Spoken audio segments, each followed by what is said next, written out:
فقط اتنا سبب ہے انعقاد بزم محشر کا. There is only one reason to create the میدان of محشر. فقط اتنا سبب ہے انعقاد بزم محشر کا. آقا تمہاری شان محبوبی دکھائی جانے والی ہے. اس دن پتا چلا دنیا کو بتانا ہے کہ میرے حبیب کا مرتبہ کیا ہے. کیونکہ آج کئی لوگ نہیں مانتے نا. آج کئی لوگوں کے ذہنوں میں کوسچنز ہیں. کچھ تو ایمان ہی نہیں لائے, جناب رسول اللہ کو آخری نبی نہیں مانا. ان سب کو بتانا ہے. اعلیٰ حضرت جب ہی سمجھا رہے تھے کہ آج لے ان کی پناہ, آج مدد مانگ ان سے. ارے آج ماننا ہوگا. قیامت کو تو سارے مان جائیں گے, اپنی آنکھوں کے سامنے دیکھیں گے کہ کسی اور کی نہیں چل رہی. یہ جو کہتے ہیں وہ ہو رہا ہے, یہ جو کہتے ہیں وہ بات مانی جا رہی ہے. آج لے ان کی پناہ, آج مدد مانگ ان سے. پھر نہ مانیں گے قیامت میں اگر مان گیا. قیامت میں تو سارے ہی مان جائیں گے, وہاں کا ماننا نہیں قبول کیا جائے گا.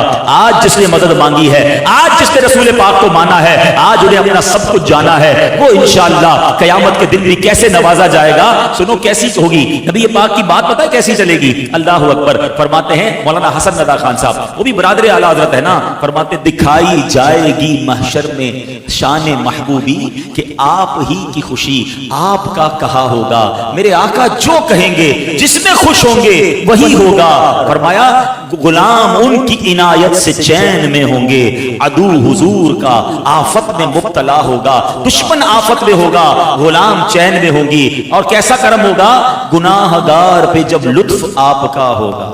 جب آقا نگاہ فرما دیں گے نا, ذرا یہ سننا, جو شاعری کو پسند کرتے ہیں, تھوڑی انٹیلیجنسی ہے, ذرا شعر سننا, کمال دیکھو. یہ الفاظ کا کیا خوبصورت استعمال کیا شہنشاہ سخن برادر اعلیٰ حضرت نے. فرماتے ہیں کہ گناہ گار پہ جب لطف آپ کا ہوگا, آقا کی نگاہ پڑ جائے گی نا, کرم ہو جائے گا, پہچان لیں گے اپنے غلام کو, شفاعت فرما دیں گے. کیا بغیر کیا بے کیا کیا ہو. آئے ہائے, شعر کو جس دن سمجھ گئے نا, خاندان اعلیٰ حضرت سے ویسے ہی پیار ہو جائے گا. سمجھو, اگر آپ اس لائن کو پڑھیں تو چاروں بار لفظ کیا ہی آ رہا ہے. کیا بغیر کیا بے کیا کیا ہوگا. مگر مطلب کیا ہوا اس کا؟ اس کا مطلب یہ ہوا کہ کیے تو جرم ہیں, کیے تو گناہ ہیں. آقا شفاعت فرمائیں گے تو گناہ ڈیلیٹ کر دیے جائیں گے. جو کیا ہوگا وہ بے کیا ہو جائے گا. نیکیاں تو کی نہیں ہیں, بے کیا کیا ہوگا. اس کا مطلب یہ ہوا کہ رب کی رحمت ایسی ہوگی کہ گناہ ہی نیکیوں سے بدل دیے جائیں گے. اب سنو, گناہ گار پہ جب لطف آپ کا ہوگا, کیا بغیر کیا بے کیا کیا ہوگا.